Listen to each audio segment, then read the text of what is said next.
Sir ಒಂದು just asking ಪ್ರಶ್ನೆ ಇದು. ಹೇಳಿ ಗುರುಗಳೇ. ಏನು ಅಂತ ಹೇಳಿದ್ರೆ ಸರ್, ಧರ್ಮಗಳ ಬಗ್ಗೆ ನನಗೆ ನಂಬಿಕೆ ಇಲ್ಲ ಅಂತ ಹೇಳ್ತೀರಾ ಒಂದು. ನೀವೀಗ ಒಂದು ನಿಮಿಷ ನೀವು ನಂಗೆ ಹೇಳ್ತಿಲ್ಲ ಅಂತ ಹೇಳ್ತಾರೆ ಮಧ್ಯದಲ್ಲಿ ಅದು ಅನ್ಕೊಂಡು ಪ್ರಶ್ನೆ ಕೇಳ್ಬಿಡಿ ನೀವು. ಇಲ್ಲ sir, I am on dot. One moment, give me a moment. I mean, ನೀವು ಯಾವುದೇ ಧರ್ಮಗಳನ್ನ ಪಾಲನೆ ಮಾಡೋದಿಲ್ಲ ಅಂತ ಹೇಳಿದ್ರಿ. ಅದನ್ನ ಹೇಳಿದೆ ನಾನು. ನೆಕ್ಸ್ಟ್ ಕ್ವಶನ್ ಸರ್, ಇದೇ ವೇದಿಕೆಯಲ್ಲಿ ನೀವೀಗ ಮಾತಾಡ್ತೀರಾ ಸ್ಟಾಲಿನ್ ಅವ್ರ ಮಗ ಮಾತಾಡೋದು ತಪ್ಪು ಅಂತ. ಇದೇ ವೇದಿಕೆಯಲ್ಲಿ ತಪ್ಪು ಮುಗಿಸ್ತೀನಿ ಸನಾತನ ಧರ್ಮ ಮುಗಿಸ್ತೀನಿ ಅಂತ ತಪ್ಪು ಅಂತ ಹೇಳ್ತೀರಾ?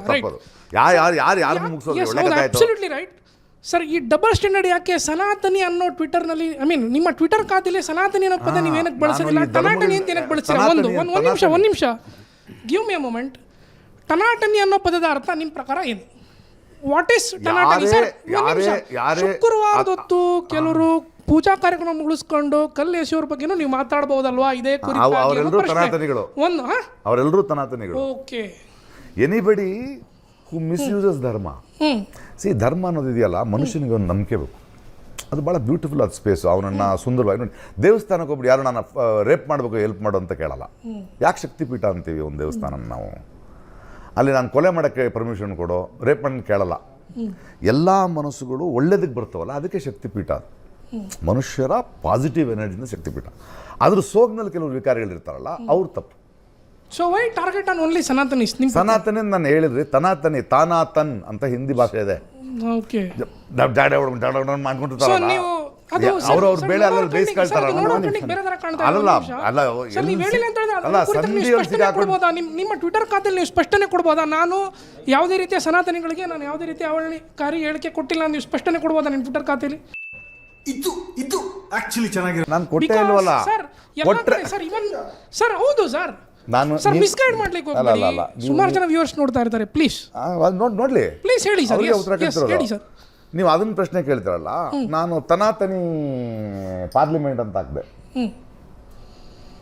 ಪಾರ್ಲಿಮೆಂಟ್ನಲ್ಲಿ ಮೋದಿಯವರು ಎಲ್ಲ ಸ್ವಾಮೀಜಿಗಳ ಜೊತೆ ನಿಂತಿದ್ರು. ನನಗೆ ಅದರಲ್ಲಿ ಒಂದು ಸಮಸ್ಯೆ ಇದೆ. ತಪ್ಪೇನು ಸರ್? ಅದನ್ನ ಒಪ್ಕೊಳ್ಳಲ್ಲ ನಾನು.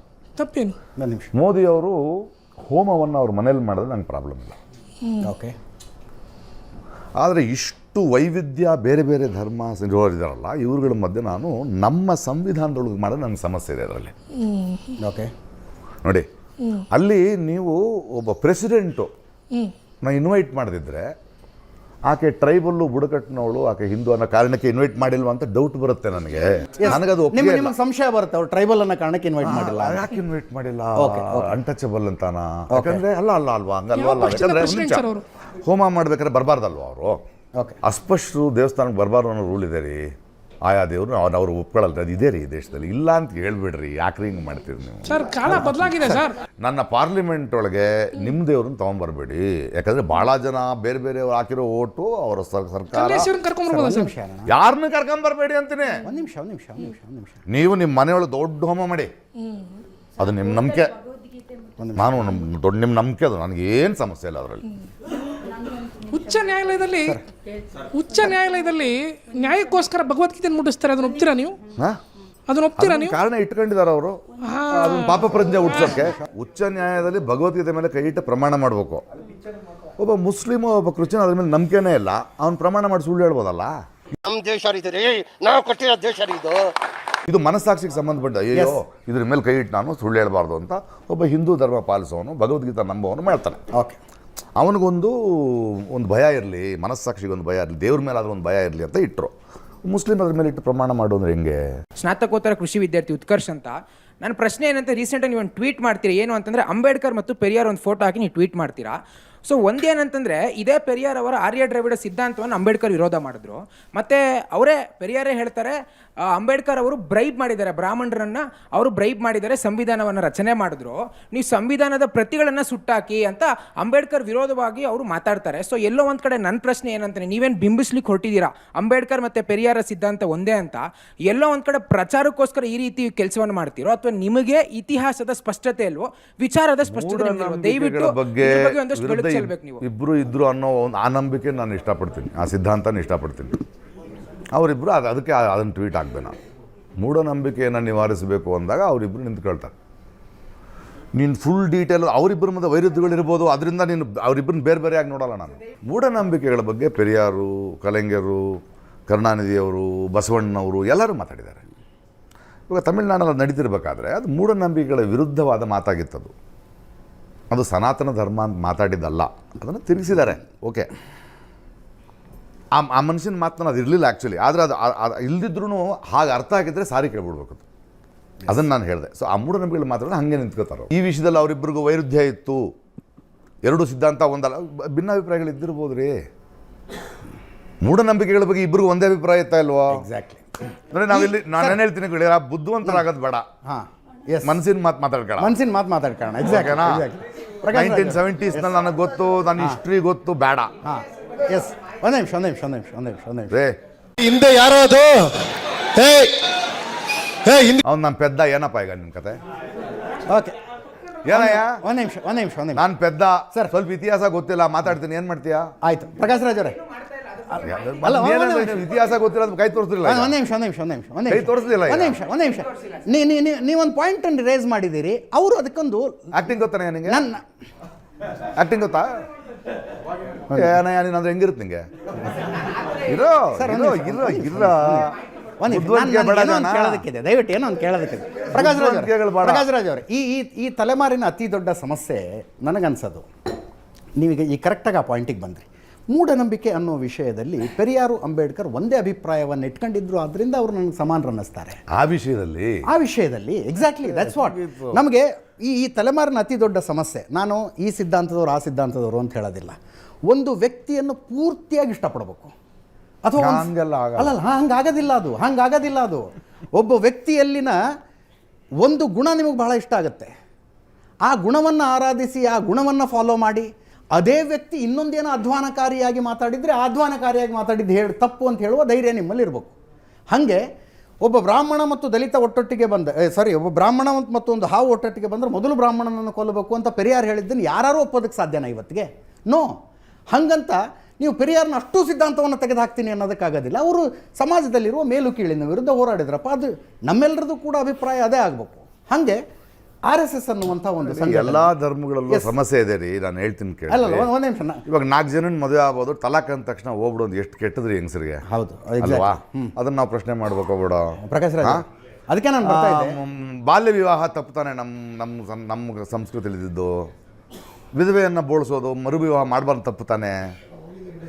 ನೋಡಿ, ಆಯಾ ಕಾಲಕ್ಕೆ ಆಯಾ ಧರ್ಮಗಳು ಉಟ್ಕೊಂಡು ಆಮೇಲೆ ಬೆಳೀತಾ ಮುಂದಿನ ಜನಾಂಗಗಳು ಸರಿಯಲ್ಲ ಅಂತ ಹೋಗ್ಬೇಕು. ನಾವು ವಿಕಾಸದ ಕಡೆ ಹೋಗ್ಬೇಕು ಸ್ವಾಮಿ.